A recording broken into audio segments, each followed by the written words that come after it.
With the end of the amazing fall season of 2021, there's definitely a feeling of emptiness in this season. Besides the big sequels like Attack on Titan and Demon Slayer, the shows are very lackluster compared to fall 2021. But nevertheless, I went through all of them and I'll show you what you could and should watch this season. Let's head into this, shall we?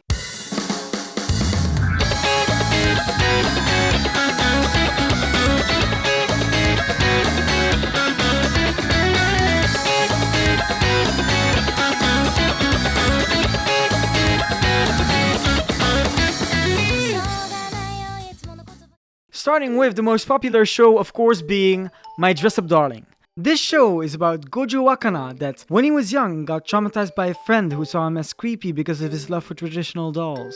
Because of this trauma, he became a loner and just focused on his work and hobbies. He also got used by other people because he was so nice and wanted to feel like they relied on him. Then, a girl named Marin Kitagawa, but we'll just call her Sydney cause, well, I'll just show you this. ヌルジョ2ってエッチなゲームですよね。そう、美少女ゲー。てか、神ゲー。Penis birth. Sydney discovers Gojo's hobby, accepts him for who he is, and they become friends. Sydney really likes to cosplay, and because Gojo can sew, they make cosplays together. And there's also a romance aspect in it. The show really feels like a movie because of the amazing visuals and storyboarding, which is no wonder coming from Ishida Kazumasa, who actually did the key animation for Silent Voice, and Shinohara Keisuke, who did the storyboarding for Devilman Crybaby. My Dress Up Darling is really fun to watch because of the chemistry the two of them have, and because of the fan service. Booba.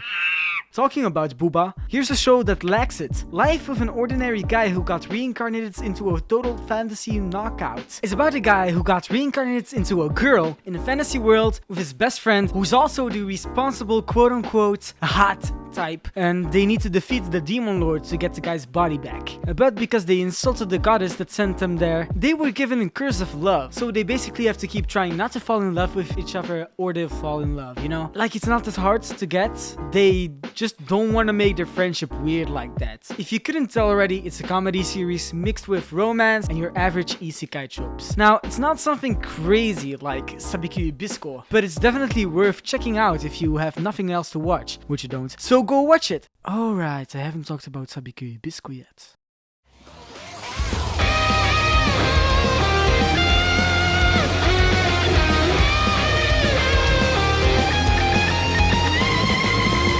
Sabikui Bisco.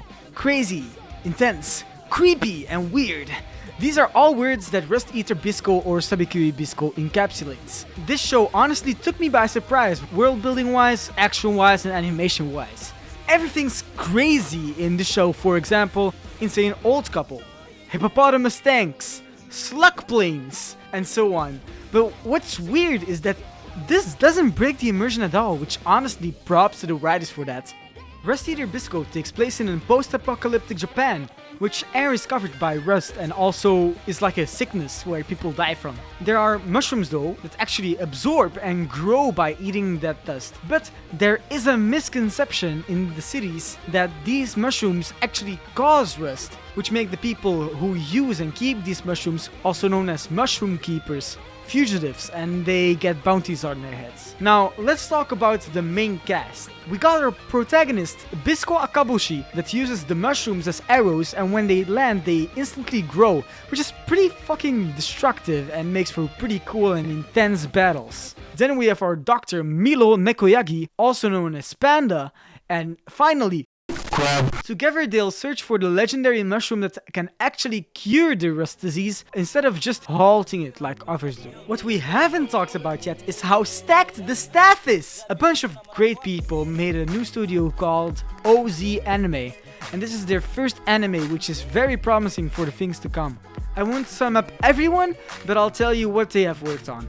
Fate Stay Night, Fate Unlimited Blade Works, Fate Zero, Villain Saga, AOT, Made in Abyss, Cowboy Bebop, Perfect Blue, Kill la Kill, Space Dandy, Mushoku Tensei, Konosuba, and Steins Gate Zero.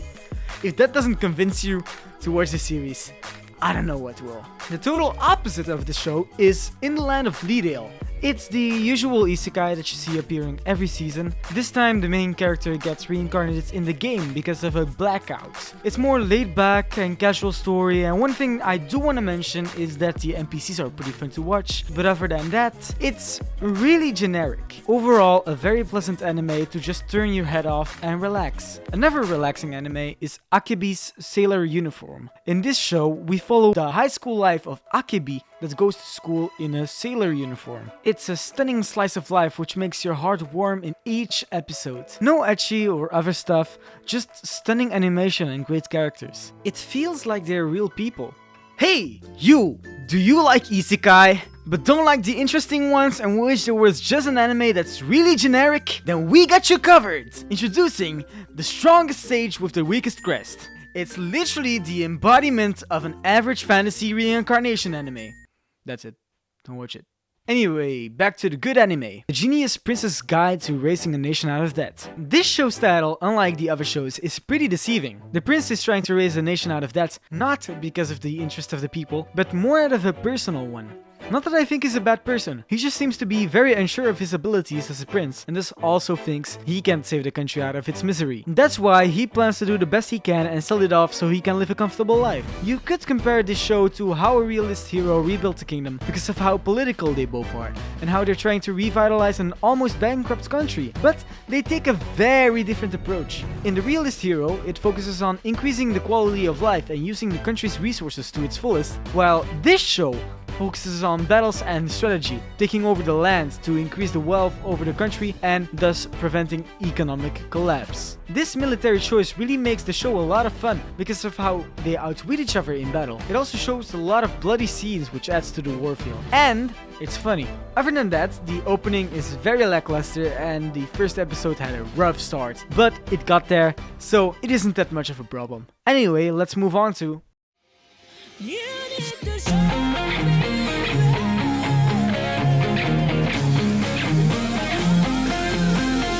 Dolls Frontline or Girls Frontline is a military strategy AI-based show in a post-World War III setting. There exist human-like dolls made for combat called T-dolls. They have one weakness: they can't coordinate strategic plans, or simply said, they are monkey.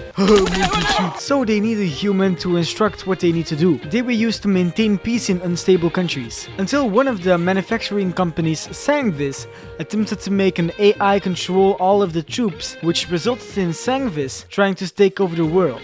So basically it's the world against Terminator. Our main cast is Elite Team AR and Gentian, the commander.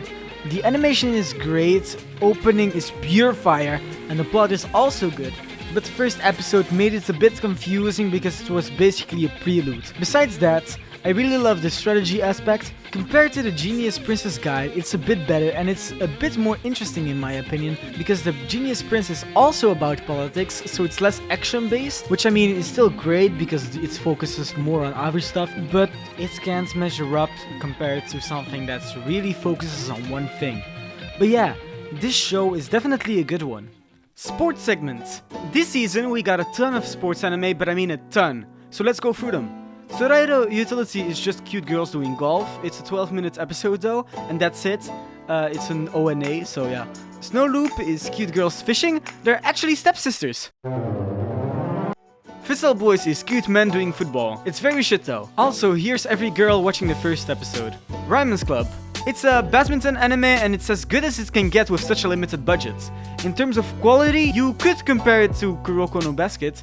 Take this with a grain of salt, I only watched snippets of it, so if that's your kind of thing, you should go ahead, cause man, this is the best sports anime this season. Tribe 9. It's a baseball show. This show is unique from other sports anime this season though, as it's extreme baseball. Extreme baseball is what it sounds like. The rules are more loose. You have like enhanced baseball bats and all types of cool technology that make it a lot more dangerous. Or should I say, extreme?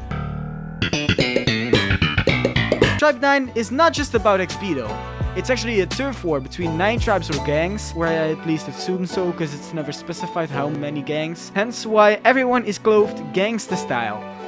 Because they're in gangs. Okay, back to the other shows. Tokyo 24th Ward. This show is, from what I understand of it, a virtual world that gets overlooked by something or someone. The main characters are Ran, Koki, and Shuta, also known as RGB. Get it? It's because the hair.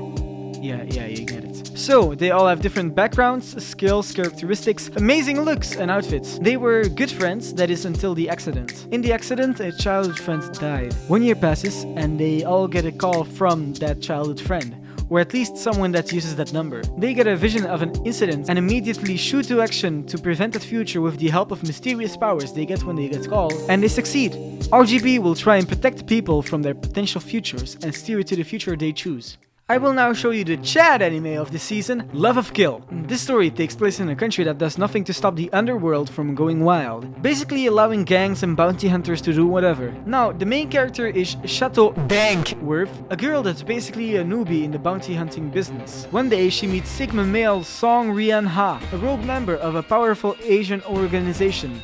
Man killed the upper echelon of members in one night, and after that man just wanders around, bored. Well, then he meets Chateau, doesn't take her seriously, and then just starts to flirt with her. This man has the big dick moves, man. Nevertheless, this dude will just be helping her get bounties in exchange of dating a bit. It does bring its dangers though, since they both got a past they are running from, so it's definitely interesting how this will develop. I just love how fucking badass this dude is, honestly. Like, just look at this shit.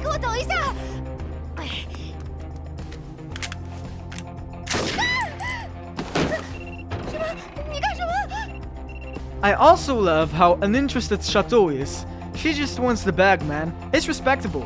She's on the grind shit. Also, banger opening if you haven't noticed already. And now an announcement. I can't do these videos anymore. I don't have the kind of time to watch every single thing. This is why I'll make other types of quality content. Now don't unsubscribe just yet, because I'll give you a sneak peek into what I'll do in the next couple of videos. Watch anime for non-weebs. Heike Monogatari is a hidden masterpiece, a tribute to Cowboy Bebop. Should you watch the Evangelion remake movies? And other shit.